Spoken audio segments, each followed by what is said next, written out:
What's going on, guys? So we are about 2 weeks deep into the tune of the 8Y RS3, and I thought it'd be a little bit helpful to let you guys know what my thoughts are now that I've been, dailying the car back and forth to work, driving the car spirited on the weekends, and the combination of both throughout. So I hope you guys enjoy this video.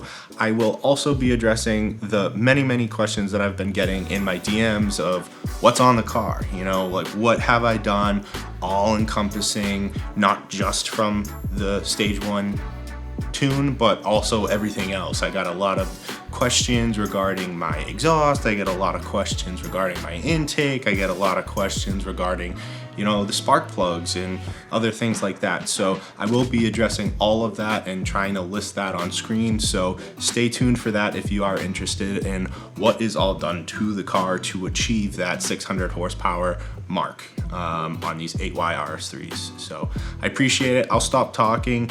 Again, remember, smash that like button, smash that subscribe button. Those two things really help the YouTube channel grow. And hopefully I can be continuing these weekly-ish videos moving forward. So thanks again, guys. Again, thanks Unitronics. We'll see you guys in the video. Peace.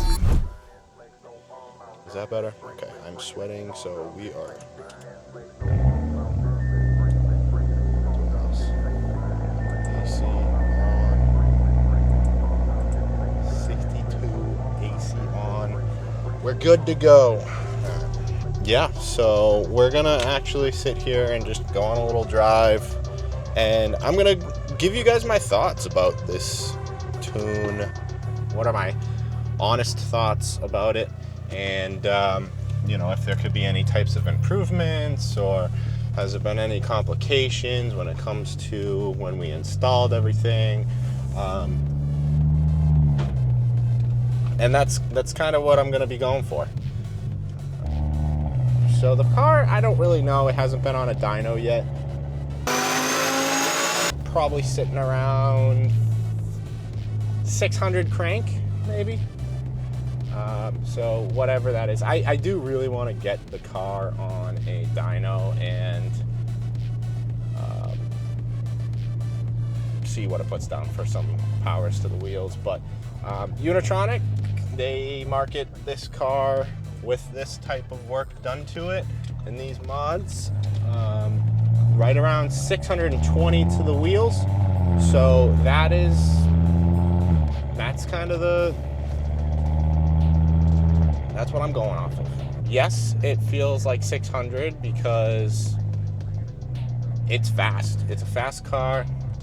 I absolutely love it, and I don't understand why Audi doesn't make these cars like this from the factory. I mean, they're fully capable of making this power, or at least much higher than what they offer from the factory numbers. And the fact that this car is sitting at 600 crank and is fully happy, drives fine, it's comfortable. Where right now we're driving in the comfort mode, but you hit that RS button and the whole car turns into a beast. You got rolling anti-lag, you got adjustable launch control, you have pops and bangs, adjustable pops and bangs. So you have so many things that this car can do just from getting the tune done. So let's talk about those few things, right? So all those things that I just mentioned, those are called the Unitronic's added features. So if you're not familiar with what that is, the Unitronic added features are the pops and bangs, adjustable launch control, and adjustable rolling launch control, or anti-lag, whatever you want to call it. In order to achieve the Unitronic added features, you do need to upgrade your fueling. So you are going to need the upgraded injectors, but that's kind of a plus anyways, right? And then you're probably going to want to do plugs when you upgrade your fueling. So there's a few things that you do need to add on to your purchase when it comes to doing the added features, but in my eyes, that is the biggest selling point of these cars. And not to mention, if you have upgraded injectors, upgraded spark plugs, you might as well get the flex fuel and be able to run E85, because E85 is literally what wakes these cars up. If you are able to run E85, this car is an absolute animal. And if you are an 8Y owner, you very well know that the car from a roll, whether you're on the highway or just cruising like I'm doing right now, it's fairly tamed. You step on it, it'll downshift, it'll hold, build boost really quick, and then go. But if you just give it some gas, it won't really do much, as you just saw me right here, because I'm in the comfort mode. But the minute you put this in RS and it gets rowdy, the whole car is different. It quite literally, it spools fast. The turbo kicks in way sooner. It hits harder. It's, again, I could say this all day long. It's just a completely different car. So with that being said, this has been the #1 thing that people have asked me over the past week of me posting about what I've done to this car. And I'll go through the mod list right now and possibly future mod list or whatever. Right now, we are running a intake.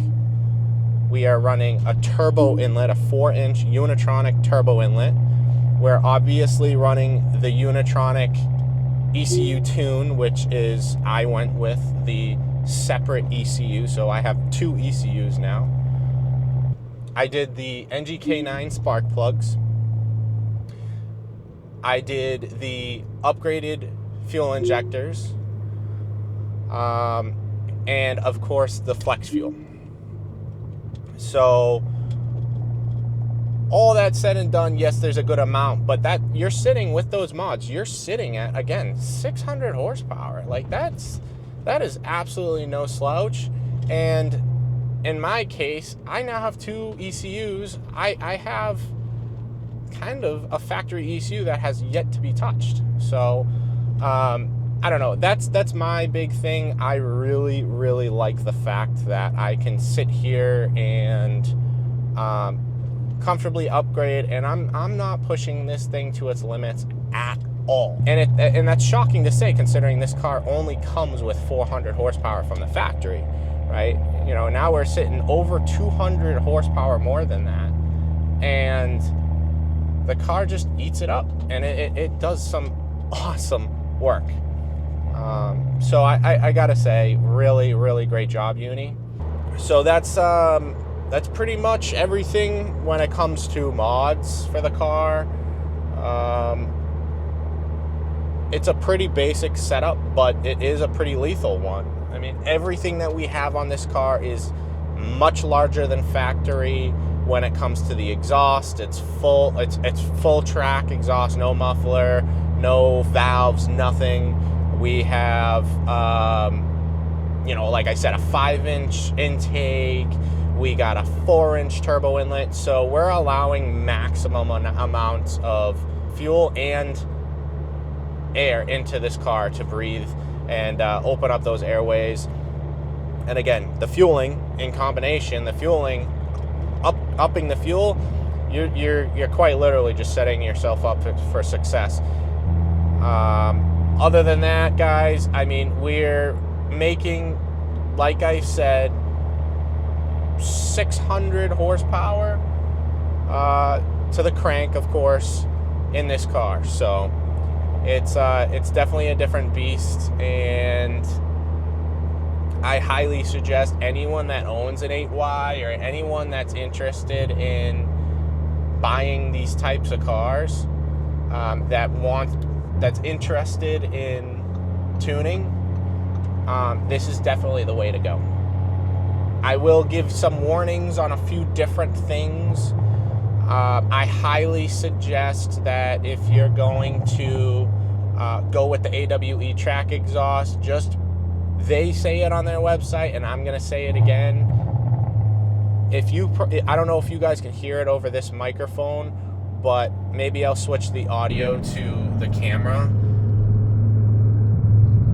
it drones a lot. So if you're not the first person to enjoy having a droney exhaust, maybe don't go with this exhaust. You can go with their switch path it's called the switch path setup, and it basically has a muffler with some valves in it, which is fine, but again, that's added weight and all that stuff. You know, there's options. Again, you can also do Unitronic. You could do their carbon intake. You don't need to go with the 5-inch intake. So there's plenty of different things that you can do when it comes to modifying these cars to tweak what you want. But that's what I have on the car.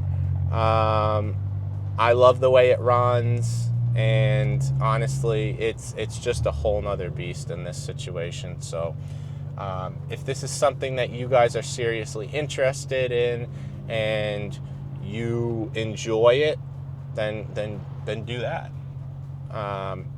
But thanks for coming for a little ride. Of course, we hit traffic. As you probably can tell, we're sitting in bumper to bumper now.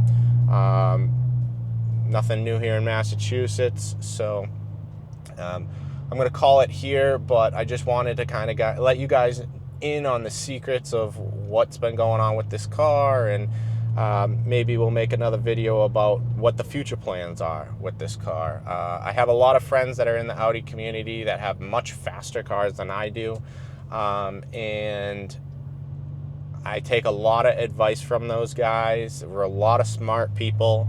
I've been around the block when it comes to building these types of motors and what to do and what not to do. So, I'm going to offer my advice to the public, and that's heavily swayed by what some of these guys have told me.